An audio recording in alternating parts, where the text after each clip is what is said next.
Last month, I sat across from a young couple in Mississauga. Let's call them Sarah and Daniel. She's a nurse, he is an engineer. Together, they earn about $145,000 a year. They have done everything right, studied hard, built careers, avoided unnecessary debt, saved diligently, and after years of sacrifice, years of choosing the practical thing over the fun thing, they had managed to save $35,000. If you're a first-time buyer watching this, that number probably sounds familiar. Not because it's huge, but because you know exactly how hard it is to save money in the GTA right now. Rent, groceries, insurance, gas, phone bills, student loans, life, everything costs more than it did 3 years ago. And after about 20 minutes of conversation, Sarah looked at me and asked a question I have heard more than any other question this year.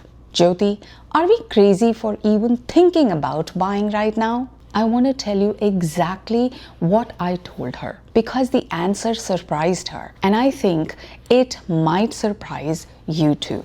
Before I answer Sarah's question, I want to show you something. Think about the last 6 years of Canadian real estate. In 2020, people waited because prices were rising too fast. In 2021, people waited because bidding wars felt insane. In 2022, people waited because rates were rising. In 2023, people waited because inflation was high. In 2024, people waited because they thought prices would crash. In 2025, people waited because they thought rates would fall faster. And now in 2026, people are waiting because they are worried about a recession. Do you notice something? The reason changes every single year. The waiting stays exactly the same. And I want to be very clear before anyone jumps to conclusions. I'm not saying everyone should buy right now. If your employment is unstable, wait.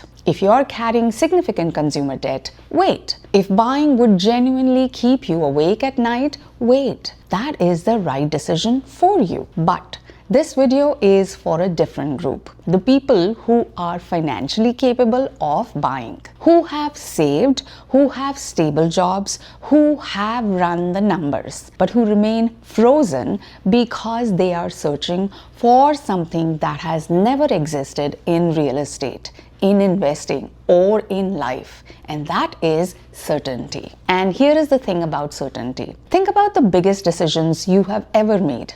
Getting married, having children, starting a business, moving to a new country. Did you have certainty for any of them? Of course not. You had information, you had goals, you had risks, and you made the best decision possible with what you knew at that time. Real estate works exactly the same way.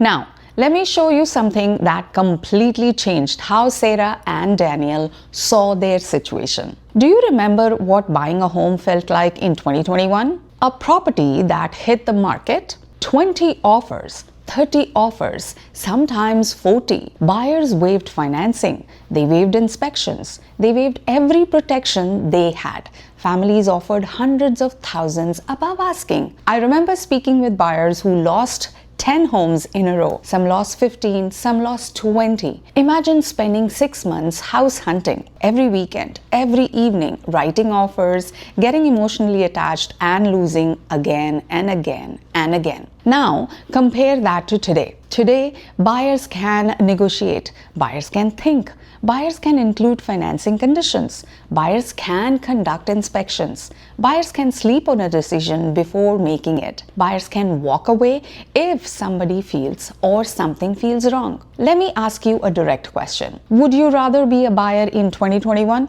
or a buyer in 2026? Comment below. I would genuinely love to know. Because today's buyers have something 2021 buyers never had: leverage. And leverage creates opportunity. Now, most people are focused on one thing: price. Will prices go down? Will prices go up? But here is the problem with that. Price is only half the equation. Competition is the other half. And right now, compared to every major cycle of the last decade, competition is relatively low. Let me show you why that matters. Imagine a home worth $700,000. Prices fell 5%. Now it's $665,000. Sounds like a win.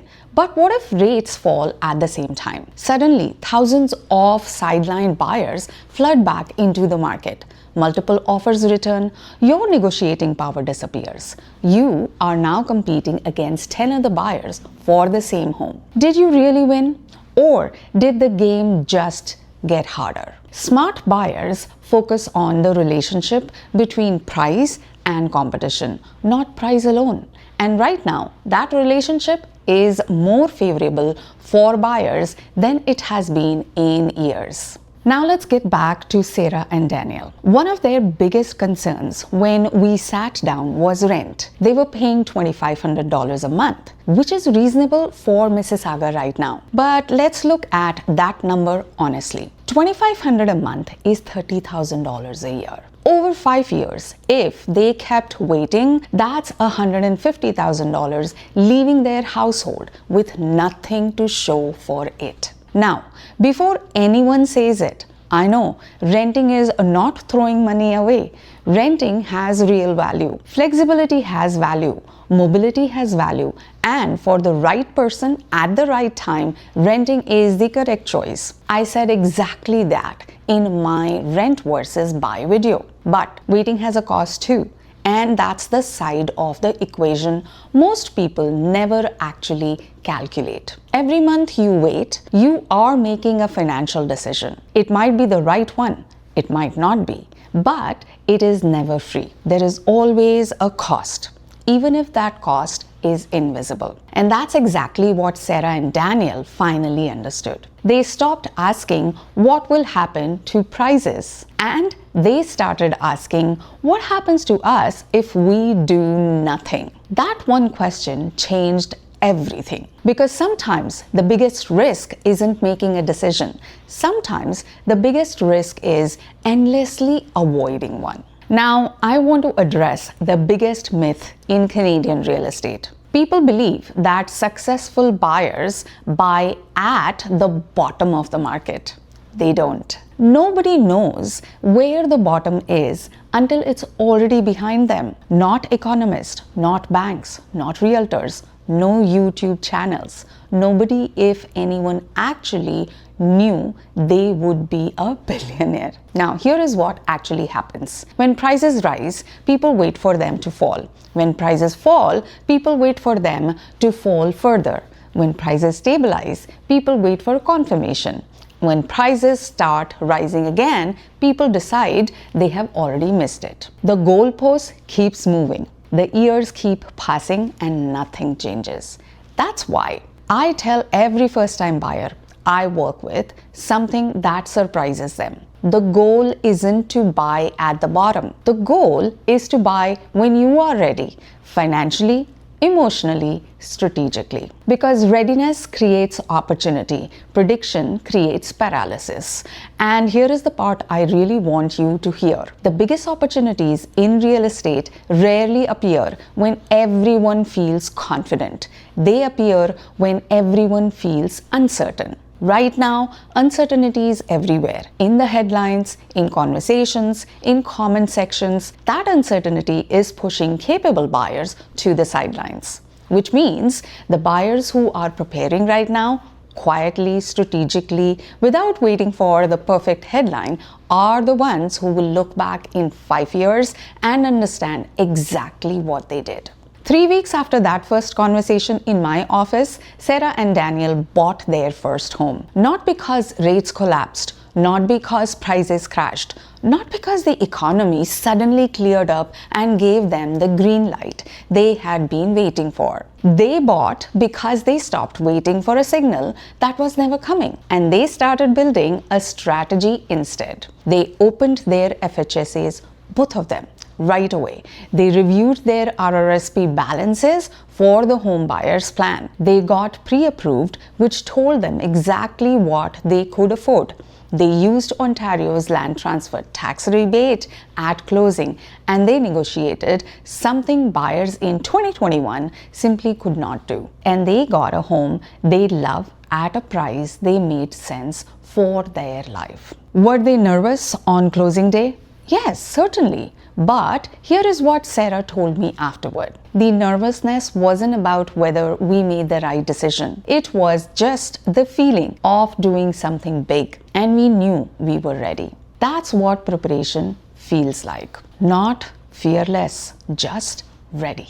So let me ask you the same question I asked Sarah and Daniel. If you're a first-time buyer right now, what's actually holding you back? Is it the down payment? Is it the monthly affordability? Is it the job security? Is it the fear of prices falling? Fear of making a mistake? Or are you simply overwhelmed and don't know where to start? Let me know in the comments, because if you are sitting with it, I can promise you thousands of other Canadians are sitting with exactly the same thing. And here is the final thought I want to leave you with. The market never sends an invitation that says, "Congratulations, it's now safe to buy." That invitation never arrives, not for anyone. What arrives instead is a moment when you have done the work, built a plan, and feel ready enough to take the step. Sarah and Daniel found that moment. You can too. If you want to understand exactly which government program are available to you right now as a first-time buyer, the FHSA, the Home Buyers Plan, the new GST rebate, and how to stack them, I have done a complete dedicated video on all of it. Link is in the description. And if you want to sit down and talk through your specific situation, your income, your savings, and your timeline, what you can actually afford in Mississauga or Oakville right now, book a free 30-minute strategy call using the link below. No pressure, just clarity. Subscribe for more honest real estate content every week. I'll see you in the next one.